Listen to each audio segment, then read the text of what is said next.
My dear students and parents, this is Daniel and welcome back to our channel. Tamil Nadu medical counselling அல்லது all India கோட்டாவினுடைய கவுன்சிலிங்கில் first ரவுண்டில் இடம் கிடைக்கும்னு எதிர்பார்த்து கொண்டிருக்கக்கூடிய மாணவர்கள் பெற்றோர்கள் எல்லாத்துக்குமான மிக முக்கியமான ஒரு வீடியோவை தான் இதில் பார்க்க போகிறோம். ஸோ இதில் நம்ம எதெல்லாம் டிஸ்கஸ் பண்ண போகிறோம்னு சொல்லி கேட்டிங்கன்னா, ஒரு கல்லூரி கிடைத்ததுக்கப்புறம் அந்த காலேஜுக்கு போகும்போது என்னென்ன டாக்குமெண்ட்ஸ் எல்லாம் எடுத்துகிட்டு போகணும், இந்த வேக்சின் அப்படின்னு ஒரு விஷயம் சொல்கிறாங்க, அக்ரிமெண்ட்டு, பாண்டு, இந்த மாதிரி நிறைய விஷயங்கள் அப்படிங்கிறது இருக்குது. அப்படி இதெல்லாம் என்ன அப்படின்ற கேள்விக்கு பதில் கொடுக்கக்கூடிய ஒரு வீடியோவை தான் இந்த வீடியோவை ஸ்கிப் பண்ணாமல் ஃபுல்லாக பாருங்கள். ஒரு காலேஜுக்கு நீங்கள் உள்ளே போய் ஜாயின் பண்ணும்போது என்னென்ன விஷயங்கள்லாம் எடுத்துகிட்டு போகணுங்கிறதுலேருந்து எப்படி போகணுங்கிற வரைக்கும் எல்லா விஷயத்தையும் இந்த வீடியோவில் எக்ஸ்பிளைன் பண்ணிடுறேன். வீடியோ டெஃபினட்டாக உங்களுக்கு யூஸ்ஃபுல்லாக இருக்கும். இந்த வீடியோ உங்களுக்கு பிடிச்சிருக்கு, பிரயோஜனமாக இருக்குது அப்படின்னு நினச்சிங்க அப்படின்னா மறக்காமல் வீடியோவை லைக் பண்ணிவிடுங்க. அண்ட் அகைன், இடம் கிடைக்கக்கூடிய மாணவர்கள் மற்றும் பெற்றோர்களுக்கு மிஸ்பா அகாடமியின் சார்பாக என்னுடைய வாழ்த்துக்கள். நம்மளுடைய சேனல் உங்களுடைய இந்த மெடிக்கல் கவுன்சிலிங்கில் எந்த அளவுக்கு உங்களுக்கு பிரயோஜனமாக இருந்துச்சு அப்படிங்கிறத கமெண்ட் செக்ஷனில் போடுங்க. ஸோ தட் அது எனக்கு பாசிட்டிவாக ஹெல்ப்ஃபுல்லாக இருக்கும். நம்மளுடைய சேனலை பற்றின உங்களுடைய அபிப்பிராயத்தை தெரிந்து கொள்ள உதவியாக இருக்கும். ஸோ ஃபர்ஸ்ட் நம்ம பார்க்க போகிறது என்னன்னு சொல்லி கேட்டிங்கன்னா, அலாட்மெண்ட் ஆர்டர். ஸோ நீங்கள் காலேஜுக்கு போகும்போது எடுத்துகிட்டு போக வேண்டிய மிக முக்கியமான டாக்குமெண்ட்ஸ், கிட்டத்தட்ட ஒரு 23 டாக்குமெண்ட் நான் லிஸ்ட் பண்ணியிருக்கிறேன். எல்லாத்தையுமே இதை நான் உங்களுக்கு பிடிஎஃபாகவும் நம்மளுடைய டெலிகிராம் சேனலில் ஷேர் பண்ணுறேன். செக்லிஸ்ட் போட்டு வச்சுக்கோங்க. எல்லாத்தையுமே எடுத்து வச்சுருக்கீங்களா அப்படிங்கிறத பார்த்துக்கோங்க. First thing, allotment order. நீங்கள் ஆல் இண்டியா கோட்டாவில் கிடைச்சாலும் சரி அல்லது ஸ்டேட் கோட்டாவில் கிடைச்சாலும் சரி, ரெண்டையும் சேர்ந்து காமனாகவே சொல்லிட்டு வந்துடுறேன். அதனுடைய அலாட்மெண்ட் ஆர்டர் நீங்கள் டவுன்லோட் பண்ணணும். All India quota allotment order download பண்ணுறதுக்கு நீங்கள் எந்த விதமான ஃபீஸும் பே பண்ண வேண்டிய அவசியம் அப்படிங்கிறது இல்லை. வேற நீங்கள் தமிழ்நாடு கவுன்சிலிங்குரிய இதை நீங்கள் இப்போ இது பண்ணுறீங்க, உங்களுக்கு ஒரு சீட்டு கிடச்சிருக்குது அப்படின்னா அப்போ நீங்கள் கண்டிப்பாக அலாட்மெண்ட் ஆர்டர் அப்படிங்கிறத டவுன்லோட் பண்ணணும். சரிங்களா? அதை டவுன்லோட் பண்ணுறதுக்கு ஃபீஸும் பே பண்ணணும். ஸோ ஃபீஸ் பே பண்ணிவிட்டு அலாட்மெண்ட் ஆர்டர் டவுன்லோட் பண்ணிக்கோங்க. அதனுடைய ஒரிஜினல் காப்பி எடுத்து வச்சுக்கோங்க. ரெண்டாவது மிக முக்கியமான விஷயம் என்னன்னு சொல்லி கேட்டிங்க அப்படின்னா, here it is 12th mark sheet. எல்லா மாணவர்களுக்குமே 12th மார்க் ஷீட் அப்படிங்கிறது கண்டிப்பாக இருக்கும். 11th மார்க் ஷீட் யாருக்கெல்லாம் இருக்குதோ அவங்க எடுத்து வச்சுக்கோங்க. 11th மார்க் ஷீட் கிடையாது அப்படின்னா வேண்டியதில்லை, ஆப்ஷனல் தான். அண்ட் 10th மார்க் ஷீட் கட்டாயம் தேவை. So 10th and 12th mark ஷீட்னுடைய இது எல்லாத்துமே ஒரிஜினல் காப்பீஸ் எடுத்து வச்சுக்கணும். அண்ட் இதனுடைய ஃபோட்டோ காப்பீஸும் தேவைப்படும். அது காலேஜ் டு காலேஜ் வேறுபடும், அதையும் நான் சொல்கிறேன். அடுத்ததாக பார்த்தீங்கன்னா, ட்ரான்ஸ்ஃபர் சர்டிஃபிகேட். நீங்கள் 12th முடிச்சுட்டு இங்கே வர்றீங்க இல்லையா? ஸோ அப்போ உங்கள் ஸ்கூலில் டிசி கொடுத்துருப்பாங்க, ட்ரான்ஸ்ஃபர் சர்டிஃபிகேட் கொடுத்துருப்பாங்க. வேறு கோர்ஸ் படிச்சிருந்தாலும் அதனுடைய டிசி அல்லது உங்களுக்கு என்ஓசி அப்படிங்கிறதெல்லாம் இருக்கும். டிசி கண்டிப்பாக தேவை. ஸோ அப்போ டிசி வாங்கிட்டு தான் நீங்கள் இங்கே சேர முடியும், அட்மிஷன் போட முடியும். அதனுடைய ஒரிஜினல் டாக்குமெண்ட். அடுத்ததாக காண்டாக்ட் சர்டிஃபிகேட். இது அவசியம் தேவை. சரிங்களா? நீங்கள் எந்த ஸ்கூலில் படிச்சிருந்தாலும் சரி, உங்கள் ஸ்கூலில் டிசிலேயே மென்ஷன் பண்ணியிருக்காங்க அப்படின்னா ஓகே. ஒருவேளை டிசியில் அதை பற்றின டேட்டா இல்லைன்னா அடிஷ்னலாக ஒரு காண்டாக்ட் சர்டிஃபிகேட் வாங்கிக்கிறது அப்படிங்கிறது நல்லது. சரிங்களா? இது அவசியம் தேவை. அடுத்ததாக பார்த்தீங்கன்னா, ஸ்டூடெண்ட் கம்யூனிட்டி சர்டிஃபிகேட். ஸ்டூடெண்ட்டினுடைய கம்யூனிட்டி சர்டிஃபிகேட் ஒரிஜினல் டாக்குமெண்ட். இது ப்ரிஃபரபிளி சர்டிஃபிகேட்டாக இருந்தால் நல்லது அப்படின்னு சொல்லி நம்ம சஜஸ்ட் பண்ணுறோம். பிகாஸ் மாணவர்களுக்கு பொறுத்த வரைக்கும் இந்த சர்டிஃபிகேட்டுங்கிறது தான் ஈஸியாக வெரிஃபிகேஷன் ப்ராசஸ் அப்படிங்கிறதுக்கு ஹெல்ப்ஃபுல்லாக இருக்கும். அப்படிங்கிறதுனால நம்ம அதை இந்த இடத்துல சொல்கிறோம். அடுத்ததாக பார்த்தீங்கன்னா, ஸ்டூடெண்ட்னுடைய ஆதார் கார்டு. சரிங்களா? ஸ்டூடெண்ட்டோட ஆதார் கார்டு ரொம்ப ரொம்ப அவசியம். ஸோ அப்போ ஆதார் கார்டு காப்பியும் நீங்கள் எடுத்துக்கோங்க. ஆதார் கார்டு என்கிட்ட இல்லை அப்படின்னு யாரும் இருக்க மாட்டீங்கன்னு நம்புகிறேன். ஸோ ஏதாவது ஒரு ஐடி ப்ரூஃபும் எடுத்து வச்சுக்கோங்க. ஒருவேளை உங்ககிட்ட இந்தியன் பாஸ்போர்ட் இருக்குது அல்லது பேன் கார்டு இருக்குது, ஓட்டர் ஐடி இருக்குது அப்படின்னா ஸ்டூடெண்ட்டுக்கு அதையும் நீங்கள் எடுத்து வச்சுக்கலாம். அடுத்த இது பார்த்தீங்க அப்படின்னா, நீட்டினுடைய அட்மிட் கார்டு. இந்த நீட் அட்மிட் கார்டு அப்படிங்கிறது பார்த்தீங்க அப்படின்னா எல்லாத்துக்கிட்டுமே இருக்கும். ஸோ இதை நீங்கள் கண்டிப்பாக சேவ் பண்ணி வச்சுருப்பீங்க. இதை பிரிண்ட் போட்டுருங்க. சரிங்களா? இதை பிரிண்ட் போட்டுருங்க. அடுத்ததாக பார்த்தீங்கன்னா, நீட்னுடைய ஸ்கோர் கார்டு. இந்த அட்மிட் கார்டு ஒரிஜினல் அப்படின்னா அதை தான் அங்கே கொடுத்துட்டோம், நம்ம சைன்லாம் இல்லாமல். நீட் கவுன்சிலிங் அப்ளை பண்ணும்போது நீங்கள் அப்லோட் பண்ணீங்க இல்லையா ஒரு காப்பி, அந்த பிரிண்ட் அவுட் போட்டிங்கன்னா போதும். நீட்னுடைய ஸ்கோர் கார்டு ரிசல்ட்டு நீங்கள் பார்த்தோன்னே எடுத்து வச்சுருப்பீங்க, அதையும் நீங்கள் பிரிண்ட் அவுட் போட்டுக்கோங்க. அடுத்ததாக நேட்டிவிட்டி சர்டிஃபிகேட். இது ஃபர்ஸ்ட் ஸ்டேட் கோட்டாவில் சேரக்கூடிய மாணவர்கள், மேனேஜ்மெண்ட் கோட்டாவில் நீங்கள் சேர்றீங்க அப்படின்னாலும் இது ஆல் இண்டியா கோட்டாவில் தேவைப்படாது. ஆனால் தமிழ்நாடு கவுன்சிலிங்கில் சீட்டு கிடைச்சி போகிற மாணவர்களுக்கு கட்டாயம். இதுக்கு முன்னாடி இருந்ததெல்லாம் எல்லாத்துக்குமே காமன். பட் இந்த இடத்துல நேட்டிவிட்டி சர்டிஃபிகேட் அப்படிங்கிறது தமிழ்நாடு கவுன்சிலிங்கில் ஸ்டேட் கோட்டாவோ கவர்மெண்ட் கோட்டாவோ அப்ளிகபிள் கேண்டிடேட்ஸுக்கு இது அவசியம் தேவை. நீங்கள் மைனாரிட்டி கேட்டகரியில் மேனேஜ்மெண்ட் கோட்டாவில் சேர்ந்துருக்கீங்கன்னா நேட்டிவிட்டி கண்டிப்பாக கேட்பாங்க.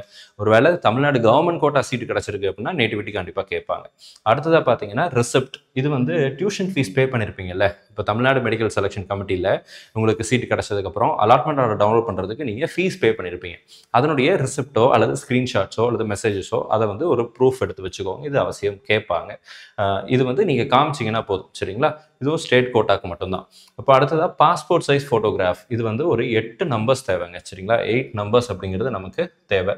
ஸோ இது வந்து காலேஜ் டு காலேஜ் இது வேறுபடலாம் சரிங்களா. காலேஜ் டு காலேஜ் நம்பர்ஸ் வேறுபடலாம். உங்களுக்கு எந்த காலேஜ் வந்திருக்கோ வரப்போகுதோ அந்த காலேஜுக்கு ஃபோன் பண்ணி நீங்கள் வந்து கேட்டுக்கோங்க. நம்ம இந்த வீடியோவை ரொம்ப முன்னாடி அட்வான்ஸ்டாக நம்ம வீடியோ போடுறோம். பிகாஸ் ரிசல்ட் கூடிய சீக்கிரத்தில் வந்துடும். வர்றதுக்கு முன்னாடி இந்த வீடியோவை நம்ம ரெக்கார்ட் பண்ணிட்டு இருக்கிறோம். ஸோ அதனால் உங்களுக்கு எந்த காலேஜ் அலாட் ஆகுதோ அந்த காலேஜுக்கு ஃபோன் பண்ணி கேட்டுட்டு எத்தனை காப்பி கேட்குறாங்களோ அவ்வளோ காப்பி எடுத்து மினிமம் 8 காப்பீஸ் எடுத்து வச்சுக்கிறது அப்படிங்கிறது நல்லது. நீட் அப்ளை பண்ணும்போது நீங்கள் போட்ட அதே ஃபோட்டோ தான். நீட் அப்ளை பண்ணும்போது நீட் அட்மிட் கார்டில் ஸ்கோர் கார்டில் அதெல்லாம் உங்களுக்கு ஃபோட்டோ வந்திருக்கும்ல அட்மிட் கார்டில், அந்த ஃபோட்டோவை தான் நீங்கள் இங்கேயும் கொடுக்கணும் சரிங்களா. மாற்ற வேண்டாம், அதே ஃபோட்டோவை கொடுத்துருங்க. நேம் இருக்கணுமா டேட் இருக்கணுமா அப்படின்னா அவசியம் கிடையாது. வித் நேம் டேட்டோட உங்ககிட்ட எக்ஸ்ட்ரா காப்பீஸ் இருக்குது அப்படின்னா அதுவே கொடுக்கலாம். இல்லை சார் நான் புதுசாக தான் எடுக்க போகிறேன் அப்படின்னா, புதுசானா காப்பி மட்டும் எக்ஸ்ட்ரா எடுக்க போகிறேன், அந்த ஃபோட்டோவுடைய சாஃப்ட் காப்பி என்கிட்ட இருக்குது, நான் புதுசாக எடுக்க போகிறேன் அப்படின்னா ஓகே ரைட், நீங்கள் வந்து நேம் அண்ட் டேட் இல்லாமல் கூட கொண்டு போகலாம். அங்கே தான் நமக்கு தேவை. இங்கே வந்து அது பெரிய அளவில் இம்பார்ட்டன்ஸ் கிடையாது. ஸோ அப்போ இதை நீங்கள் ஞாபகத்தில் வச்சுக்கோங்க. அடுத்ததாக பார்த்தீங்கன்னா மைக்ரேஷன் சர்டிஃபிகேட். இது யாருக்கெல்லாம் அப்ளிகபிள்னு சொல்லி கேட்டிங்கன்னா, தமிழ்நாடு ஸ்டேட் போர்டில் படித்த மாணவர்களுக்கு இது பெரும்பாலும் அப்ளிகபிளாக இருக்காது. வேறு போர்டில் சிபிஎஸ்சியில் ஒரு சில ஸ்கூல்ஸில் வந்து உங்களுக்கு மைக்ரேஷன் சர்டிஃபிகேட் கொடுத்துருப்பாங்க. தமிழ்நாட்டில் டிசிங்கிறது இருக்கும். இது உங்களுக்கு இருந்துச்சுன்னா எடுத்துக்கோங்க, இல்லைன்னா ஒன்றும் பிரச்சனை கிடையாது. அடுத்ததாக பார்த்தீங்க அப்படின்னா eligibility certificate in original format. ஓகேங்களா. எலிஜிபிலிட்டி சர்டிஃபிகேட் யாருக்கெல்லாம் வேணும் அப்படின்னு சொல்லி கேட்டிங்கன்னா, வேணும்னு சொல்கிறத விட வேண்டாம், யாருக்கு தேவை கிடையாது அப்படின்னு சொல்லிடுறேன். தமிழ்நாடு ஸ்டேட் போர்டில் படித்த மாணவர்கள், சிபிஎஸ்சி அண்ட் ஐசிஎஸ்சி போர்டில் படித்த மாணவர்களுக்கு எலிஜிபிலிட்டி சர்டிஃபிகேட் அப்படிங்கிறது தேவைப்படாது. அப்போ இந்த 3 போர்டை தவிர மற்ற போர்டில் நீங்கள் படிச்சிருந்தீங்க அப்படின்னா உங்களுக்கு எலிஜிபிலிட்டி சர்டிஃபிகேட் தேவை. நீங்கள் எம்ஜிஆர் யூனிவர்சிட்டியில் ஆல்ரெடி அப்ளை பண்ணியிருப்பீங்க. நீங்கள் தமிழ்நாடு கவுன்சிலிங் அப்ளிகேஷன் போடும்போது அது நமக்கு வராமல் இருந்திருக்கும். நீங்கள் ஒரு அஃபிடவிட் போட்டுருந்துருப்பீங்க. அந்த அஃபிடவிட் இருந்துச்சுனாலும் ஓகே தான். ஆனால் காலேஜில் சேரும்போது கண்டிப்பாக உங்களுக்கு எலிஜிபிலிட்டி சர்டிஃபிகேட்டுடைய ஒரிஜினல் தேவை. இந்த 3 போர்டில் இருக்கிறவங்களுக்கு தேவை கிடையாது. அதர் போர்டில் வேறு போர்டில் படித்த மாணவர்களுக்கு அது அவசியம் தேவை சரிங்களா. அடுத்த இது பார்த்தலாம் ஸ்பெஷல் கேட்டகரி சர்டிஃபிகேட்ஸ். இது யாருன்னு சொல்லி கேட்டிங்கன்னா, எக்ஸ் சர்வீஸ்மேன், அப்புறம் sports quota and 7.5 reservation, PWD, இந்த மாதிரி. இப்போ இதில் ஸ்போர்ட்ஸ் அண்ட் எக்ஸ் சர்வீஸ்மேனுக்கு நீங்கள் வந்து ஸ்பெஷல் கேட்டகரியில் வருவீங்க. அண்ட் 7.5 ரிசர்வேஷனுக்கும் வரும். அதையும் நாங்கள் பின்னாடி காட்டுறேன். பிடபிள்யூடி சர்டிஃபிகேட் ஆல் இண்டியா கோட்டாவில் சீட்டு கிடச்சிது அப்படின்னா அவங்களுக்கு டிசேபிலிட்டி சென்டர்ஸில் எம்சிசி இது பண்ண ரீஜனல் போர்டில் கொடுத்துருப்பாங்க இல்லையா. ஸ்டேட் கோட்டாவில் கிடச்சாலும் அங்கேயும் அதே தான். பிடபிள்யூடி சர்டிஃபிகேட் உங்களுக்கு வந்து எலிஜிபிலிட்டி போட்டு நம்மளுடைய ராஜீவ் காந்தியிலேருந்து உங்களுக்கு சர்டிஃபிகேட் ஒன்று கொடுத்துருப்பாங்க. அந்த இதை நீங்கள் கொடுக்கணும். ஆல்ரெடி உங்களுக்கு சீட்டெல்லாம் கிடச்சி காலேஜில் ஜாயின் பண்ண போயிருப்பாங்க. ஸோ அதனால் இது பிரச்சனை கிடையாது. அடுத்ததாக பார்த்தீங்கன்னா ஸ்டேட் கோட்டாவில் 7.5 ரிசர்வேஷனில் சீட்டு கிடைத்த மாணவர்களுக்கு தேவையான டாக்குமெண்ட்ஸ் அப்படிங்கிறது அவங்களுடைய போனஃபைட் சர்டிஃபிகேட். ஸோ இந்த ரீசெண்ட் இயர்ஸில் படித்தவங்களுக்கு இல்லை, ஆல்ரெடி ரொம்ப வருஷங்களுக்கு முன்னாடி 7.5 படித்தா அவங்க வந்து வாங்கியிருக்கணும் அப்படிங்கிறத சொல்லியிருப்பாங்க. அடுத்ததாக பார்த்தீங்கன்னா ஃபோட்டோ காப்பீஸ். இப்போ நம்ம சொன்ன எல்லா செட் ஆஃப் டாக்குமெண்ட்ஸுடைய ஃபோட்டோ காப்பீஸ் நீங்கள் வந்து ஜெராக்ஸ் போட்டு வச்சுக்கோங்க. செல்ஃப் அட்டஸ்டட் காப்பீஸ் இருந்துச்சுன்னா ஓகே தான். 5லேருந்து 8 காப்பீஸ் வரைக்கும் தேவைப்படும். இது காலேஜ் டு காலேஜ். ஒரு சில காலேஜ் 5 காப்பி கேட்பாங்க, ஒரு சில காலேஜ் 3 காப்பி கேட்பாங்க, ஒரு சில காலேஜ் வந்து 8 காப்பி கேட்பாங்க. இது வந்து நீங்கள் எடுத்து வச்சுக்கோங்க.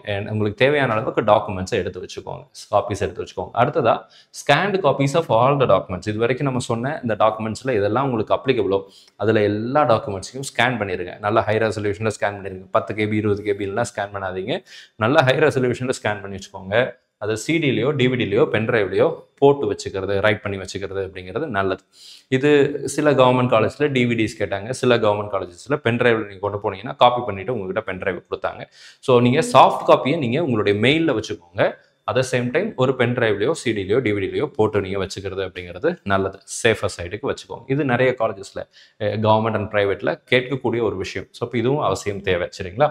அடுத்ததாக பார்த்தீங்க அப்படின்னா பேரண்ட்ஸுடைய கம்யூனிட்டி சர்டிஃபிகேட். இப்போ பெற்றோர்கள் யாராவது ஒருத்தருடைய கம்யூனிட்டி சர்டிஃபிகேட் அப்படிங்கிறது தேவை. இந்த கம்யூனிட்டி சர்டிஃபிகேட் பழைய ஃபார்மேட்டில் இருக்குது சார், கார்ட் டைப்பில் இருக்குது, அதுவே போதுமா அப்படின்னா போதும். இ சர்டிஃபிகேட்லாம் அவசியம் அப்படிங்கிறது சொல்ல மாட்டாங்க. உங்ககிட்ட இ சர்டிஃபிகேட் இருந்துச்சுன்னா சந்தோஷம், ஏற்றுக்குவாங்க. சர்டிஃபிகேட் இ சர்டிஃபிகேட் புது சர்டிஃபிகேட்லாம் இல்லை, ஃபோட்டோலாம் ஒட்டல, அதில் பழைய கார்ட் டைப்பில் தான் இருக்குது அப்படின்னா அதுவுமே அக்செப்ட் பண்ணிப்பாங்க, பிரச்சனை கிடையாது. அடுத்ததாக பேரண்ட்ஸுடைய ஐடி ப்ரூஃபும் அட்ரஸ் ப்ரூஃபும் தேவை சரிங்களா. இப்போ யாராவது ஒரு பேரண்ட் கூட வந்தால் கூட போதும். So either father or mother அல்லது கார்டியன் யாருனாலும் ஸ்டூடெண்ட்ஸோட அட்மிஷன் டைமில் அக்காம்பனி பண்ணலாம்.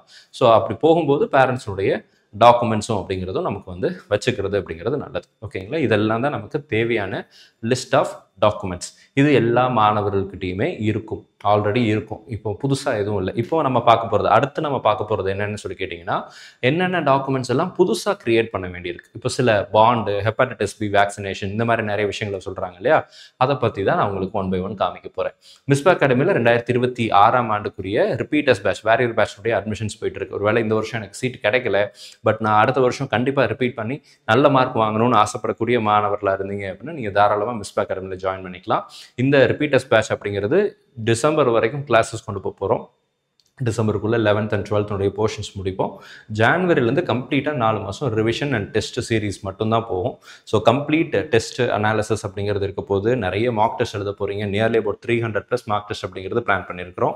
Daily test, chapter wise test, weekly test, monthly test, portion test, 11th portion, 12th portion தனித்தனியான்னு சொல்லி நிறைய விஷயங்களை பிளான் பண்ணி வச்சுருக்கிறோம். இதில் ஜாயின் பண்ணணும் அப்படின்னு நினைக்கக்கூடிய மாணவர்கள் ஸ்க்ரீனில் பார்க்குற இந்த நம்பருக்கு கால் பண்ணுங்கள். நம்மளுடைய இன்ஸ்டியூட் கோயம்புத்தூர் காந்திபுரமில் மெயின் டவுன் பஸ் ஸ்டாண்டுக்கு பேக் சைடு லொகேட் ஆகிருக்கு. மெயின் சிட்டிக்குள்ளே தான் நம்ம வச்சிருக்கிறோம். ஸோ இப்போ அடுத்து அந்த முக்கியமான டாக்குமெண்ட்ஸ் அப்படிங்கிறத நான் உங்களுக்கு காமிச்சிடுறேன். இப்போ இதில் ஒரு விஷயம் என்னன்னா, agreement bond form for candidates admitted for MBBS or BDS course. இது எல்லாருமே கொடுத்தே ஆகணும். சரிங்களா, இந்த பாண்ட் அப்படிங்கிறது வந்து எல்லாருமே கொடுத்தே ஆகணும். ஸோ இது வந்து எங்கே சார் இருக்குது அப்படின்னு சொல்லி கேட்டிங்கன்னா, நம்மளுடைய government quota prospectus, Tamil Nadu medical கவுன்சிலிங்குடைய கவர்மெண்ட் கோட்டா ப்ராஸ்பெக்டஸ். இப்போ இதெல்லாம் வந்து தமிழ்நாடு கவுன்சிலிங்கில் சீட்டு கிடச்சி போகிற மாணவர்கள். இதுக்கு முன்னாடி வரைக்கும் ஆல் இண்டியா கோட்டா பார்த்தேன். இப்போ இது ஃபுல்லாகவே வந்து தமிழ்நாடு ஸ்டேட் கோட்டா கவுன்சிலிங்கில் வரக்கூடிய மாணவர்களுக்கு. ஓகேங்களா, இந்த document is prescribed as annexure 9 இந்த ப்ராஸ்பெக்டஸ் 2025-26 ப்ராஸ்பெக்டஸ்ல இருக்கு. இதை நீங்க பார்த்துக்கலாம். இதை வந்து பாண்ட் பேப்பர்ல எடுக்கணும். சரிங்களா, ஸ்டாம்ப் பேப்பர்ல எடுக்கணும். இந்த ஸ்டாம்ப் பேப்பர்ல எடுக்கிறத வந்து நீங்க இங்க இருந்து உங்க வீட்டுல இருந்து எடுத்துட்டு போகணுங்கிற அவசியம் கிடையாது. இந்த ஃபார்மேட் வந்து பாத்தீங்க அப்படின்னா உங்களுக்கு நம்ம பிடிஎஃப்ல இருக்கு, அதையும் நான் காமிக்கிறேன். இதுல 3 ஷூரிட்டி சைன் அப்படிங்கிறது போடணும். 2 விட்னஸ் சிக்னேச்சர் அப்படிங்கிறது இருக்கு. சரிங்களா, surety 1, 2, 3 and witness 1 and witness 2 அப்படின்னு சொல்லி சிக்னேச்சர்ஸ் இருக்கும். ஸோ இதில் ஷூரிட்டி 1, 2, 3 பேரண்ட்ஸ் போட்டுக்கலாம், ஃபாதர் மதர் போட்டுக்கலாம், ரிலேட்டிவ்ஸ் யாராவது இருந்தால் அவங்க போட்டுக்கலாம். விட்னஸ் அப்படிங்கிறதும் வந்து உங்களுக்கு தெரிந்தவர்கள் அல்லது உங்களுடைய உறவினர்கள் யாராக இருந்தாலும் விட்னஸ் சிக்னேச்சர் போட்டுக்கலாம். இந்த ஷூரிட்டி 1, 2, 3 இண்டிவிஜுவல் பர்சன்ஸாக இருக்கணும். விட்னஸ் 1, 2 அப்படிங்கிறதுமே வந்து டிஃப்ரெண்ட் பர்சன்ஸாக இருக்கணும் அப்படிங்கிறதெல்லாம் சொல்லுவாங்க. இந்த ப்ராசஸ் எல்லாம் நீங்கள் வந்து ரொம்ப போட்டு குழம்பிக்கலாம் வேணாம். இந்த அரேஞ்ச்மெண்ட்ஸ் எல்லாமே காலேஜஸ்லேயே பண்ணியிருப்பாங்க. XRY ப்ரைவேட்டோ கவர்மெண்ட்டோ எந்த காலேஜ் கிடைச்சாலும் சரி, அந்த காலேஜஸில் இந்த பாண்ட் டீட்டெயில்ஸ்க்குரிய அரேஞ்ச்மெண்ட்ஸ் அப்படிங்கிறது பண்ணியிருப்பாங்க. ஸோ அதனால் கண்டிப்பாக நீங்கள் வந்து எந்த விதமான டென்ஷனும் இல்லாமல் நீங்கள் வந்து தாராளமாக போகலாம். ஸோ இதுதான் அந்த ஃபார்மேட். சரிங்களா, இதை வந்து ஸ்டாம்ப் பேப்பரில் பிரிண்ட் எடுத்து கொடுப்பாங்க. இதை நீங்கள் சைன் பண்ணணும். இந்த பாண்டுங்கிறது அவசியம், எல்லா காலேஜஸ்க்கும் இருக்குது தமிழ்நாட்டில். அரசு கல்லூரிகளாக இருந்தாலும் சரி, தனியார் கல்லூரிகளாக இருந்தாலும் சரி, பாண்டு பீரியட் அப்படிங்கிறது இருக்குது. இந்த பாண்டு எல்லாத்துக்கும் வந்துருமா அப்படின்னு கேட்டால், அண்டர் அன்அவாய்டபிள் சர்க்கம்ஸ்டன்சஸ், அதாவது நமக்கு வந்து இயற்கை பேரிடர்கள் அல்லது வேற ஏதாவது நமக்கு முன்னாடி கொஞ்சம் வருஷத்துக்கு முன்னாடி 2019-20 கோவிட் அப்படிங்கிற ஒரு விஷயம் வந்துச்சு இல்லையா, அந்த டைம்ல நிறைய டாக்டர்ஸோட நீட் அப்படிங்கிறது ரொம்ப தேவைப்பட்டுச்சு. அதே மாதிரி ஒரு எமர்ஜென்சி பீரியட், எமர்ஜென்சி விஷயங்கள், ஏதாவது ஒரு முக்கியமான விஷயங்கள் இதில் வருது, ஹெல்த் கேர்ல வருது அப்படின்னா, தென் அப்போ அரசு கல்லூரிகளில், தனியார் கல்லூரிகளில், அரசு ஒதுக்கீட்டு இடங்கள், மேனேஜ்மெண்ட் கோட்டால படித்த யாராக இருந்தாலும் சரி, அவங்கள கவர்மெண்ட் விரும்பினா அவங்க வந்து தொடர்ந்து அவங்க சொல்ற வரைக்கும் பணியாற்றணும் அப்படிங்கிற ஒரு விஷயத்த இந்த பாண்ட்ல போட்டிருப்பாங்க. படிச்சு பாருங்க, இது எல்லாத்துக்கும் காமன் தான். இது படிச்சு முடிச்ச உடனே எல்லாரும் போய் ஒர்க் எல்லாம் பண்ண மாட்டாங்க. பாண்ட் பீரியட் வந்து உங்களுக்கு அப்ளிகபிள் ஆகாது. Under unavoidable situations government may ask you to work. சரிங்களா, அதுக்காக இந்த பாண்டு கொடுத்துட்டு தான் அட்மிஷன் போட முடியும். இதை கொடுக்க முடியாதுன்னா நம்ம சொல்ல முடியாது. இது வந்து ஒரு மேண்டேட்டரி ப்ராசஸ். சரிங்களா, அடுத்ததாக பார்த்தீங்க அப்படின்னா மெடிக்கல் சர்டிஃபிகேட் அப்படிங்கிறது ஹெப்பாட்டிஸ் பி வேக்சினேஷன். இந்த ஹெப்பாட்டிஸ் பி வேக்சினேஷன் அப்படிங்கிறது நீங்கள் சின்ன பிள்ளையா இருக்கும்போது உங்களுக்கு போட்டிருப்பாங்க. நீங்கள் குட்டியாக பிறந்து சின்ன குழந்தையா இருக்கும்போது உங்களுக்கு உங்கள் பேரண்ட்ஸ் வந்து போட்டு விட்டுருப்பாங்க. பட் இப்போ வந்து பார்த்தீங்கன்னா you have to put a new vaccination. Sir இப்போயே நான் போட்டுறேன் அப்படின்னு சொல்லிட்டு போய் அவசரப்பட்டு போடாதீங்க. பிகாஸ் இதை வந்து மெடிக்கல் காலேஜஸில் நீங்கள் போகிறது மெடிக்கல் காலேஜில், ஸோ அதனால் அவங்களே அந்த அரேஞ்ச்மெண்ட்ஸ் எல்லாம் வச்சுருப்பாங்க. அங்கேயே வேக்சினேஷனும் பண்ணுவாங்க. சில இடங்களில் அவங்க ப்ரிஸ்கிரைப் பண்ணி இந்த இடத்துல போய் ஏதாவது ஒரு ஜிஹெச்சில் போய் போட்டுக்கோங்கன்னு சொல்லுவாங்க. அவங்க சொல்கிற இடத்துல தான் நம்ம போடணும். ஸோ அதனால் அதை வந்து நீங்கள் இப்போதைக்கு நீங்கள் வேக்சினேஷன் அப்படிங்கிறது பண்ண வேண்டாம். பட் இந்த ப்ரிஸ்கிரிப்ஷன் அப்படிங்கிறதும் அனெக்சர் வந்து பார்த்தீங்கன்னா அனெக்சர் 10ல் இருக்கும். ஸோ இதில் வந்து அந்த டாக்டர் வந்து இதை ஃபில் பண்ணி உங்களுக்கு வந்து சைன் பண்ணி கொடுக்கணும். ஸோ உங்கள் name of the candidate, father name, உங்களுடைய ஜெண்டர் என்ன, ஏஜ் என்ன, உங்களுடைய டோஸ் 1, 2, 3 இந்த மாதிரி நிறைய விஷயங்கள் எல்லாமே போட்டு அவருடைய சிக்னேச்சர் போட்டு டாக்டரோட ரிஜிஸ்ட்ரேஷன் நம்பர் எல்லாம் போட்டு சைன் பண்ணி கொடுக்கணும்.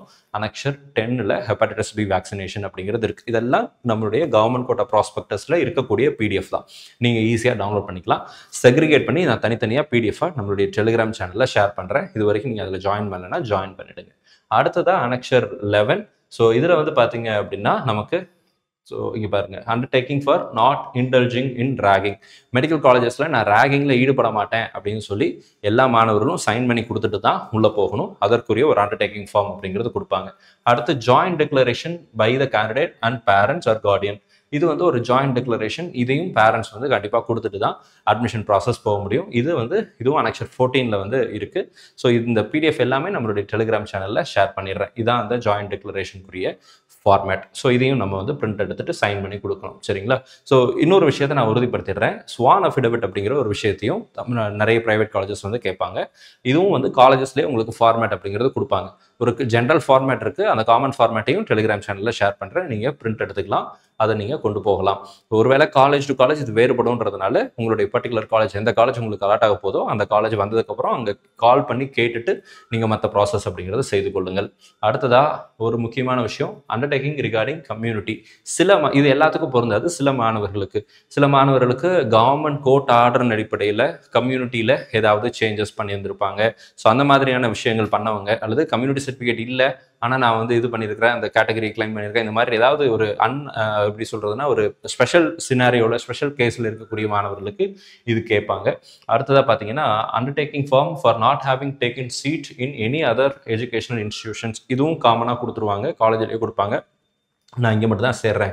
ஒரே ஆள் 2 இடத்துல சேர முடியாது இல்லையா, 2 இடத்துல படிக்க முடியாது இல்லையா. ஸோ ஒரு இடத்துல தான் நான் சேர்ந்துருக்கிறேன், வேறு எந்த ஸ்டேட்லையும் வேறு எந்த காலேஜ்லையும் நான் சேரலை அப்படின்னு கொடுக்கக்கூடிய ஒரு அண்டர்டேக்கிங் அப்படிங்கிறது கொடுக்கணும். ஸோ இதுவும் வந்து அவங்க கொடுப்பாங்க. 100 rupees ஸ்டாம்ப் பேப்பரில் இதை ஃபில் பண்ணி கொடுக்க சொல்லுவாங்க. இந்த ஸ்டாம்ப் பேப்பர் டியூட்டி ஒர்க் எல்லாத்தையுமே வந்து காலேஜ் அவங்க சொல்கிற இடத்துல அவங்க பண்ணி கொடுத்துருவாங்க. சரிங்களா? நீங்கள் பயப்பட வேண்டாம், ரிலாக்ஸ்டாக போகலாம். ஷூரிட்டிக்கு மட்டும் நீங்கள் உங்களுடைய ரிலேட்டிவ்ஸ் யாராவது இருந்தாங்கன்னா கூட்டிகிட்டு போகிறது அப்படிங்கிறது நல்லது. பொதுவாக அங்கே மெடிக்கல் அட்மிஷன் இப்போ என்ன நடக்கும் அப்படின்னா, ஒரு 150 பேர் ஒரு காலேஜில் சேர போகிறாங்க அப்படின்னா ஒரு பேரண்ட் மற்ற ஸ்டூடெண்ட்டுக்கு இப்போது ஒரு 5 ஸ்டூடெண்ட் அங்கே போகிறாங்கன்னா அவங்க பேரண்ட்ஸ் வந்து இன்டர்சேஞ்ச் பண்ணி சைன் பண்ணிப்பாங்க. இது யூஸ்வலாக அங்கே நடக்கும். பட் நீங்கள் உங்களுடைய விஷயங்களை பார்த்து வச்சுக்கோங்க. ஸோ யூஸ்வலாக இந்த அரேஞ்ச்மெண்ட்ஸ் எல்லாமே காலேஜஸ்லேயே அரேஞ்ச் பண்ணியிருப்பாங்க. அதனால் நீங்கள் எதை குறிச்சும் பயப்பட வேண்டியதில்லை, ரிலாக்ஸ்டாக போகலாம். வேக்சினேஷன் காலேஜஸ்லேயே அரேஞ்ச் பண்ணிடுவாங்க. ஸோ அதுலேயே காலேஜில் சொல்கிற இடத்துல தான் நம்ம வேக்சினேஷனும் போடணும். அவங்க சொல்கிற டைம் பீரியடில் தான் டோசேஜ் அப்படிங்கிறத கம்ப்ளீட் பண்ணணும். இதை நீங்கள் ஞாபகத்தில் வச்சுக்கோங்க. ஸோ இந்த வீடியோ உங்களுக்கு யூஸ்ஃபுல்லாக இருந்திருக்கும்னு நினைக்கிறேன். யூஸ்ஃபுல்லாக இருந்துச்சு அப்படின்னு நினச்சிங்க அப்படின்னா மறக்காமல் வீடியோவை லைக் பண்ணிவிடுங்க. அண்ட் சேனல் இது வரைக்கும் நீங்கள் சப்ஸ்கிரைப் பண்ணாமல் இருக்கீங்க அப்படின்னா மறக்காமல் சேனலை சப்ஸ்கிரைப் பண்ணி வச்சுக்கோங்க. இது தவிர உங்களுக்கு ஏதாவது கேள்விகளோ சந்தேகங்களோ இருந்துச்சு அப்படின்னா கீழே கமெண்ட் செக்ஷனில் டைப் பண்ணுங்கள். அடுத்தடுத்த வீடியோவில் அதற்குரிய பதிலையும் பார்க்கலாம். இந்த வீடியோ உங்களுக்கு எந்த அளவுக்கு பிரயோஜனமாக இருந்துச்சு அப்படிங்கிறத கமெண்ட் செக்ஷனில் போடுங்க. ஸோ தட் நம்ம சேனலை பற்றின உங்களுடைய அபிப்பிராயத்தை தெரிந்து கொள்வதற்கு எனக்கு உதவியாக இருக்கும். நம்ம சேனலை பார்க்கக்கூடிய மாணவர்கள் மற்றும் பெற்றோர்களுக்கு அவங்க விரும்பின மருத்துவக் கல்லூரிகளில் இடங்கள் கிடைக்கணும்னு சொல்லி உங்களுக்கு நானும் ப்ரே பண்ணிக்கிறேன். All the very best and thank you so much.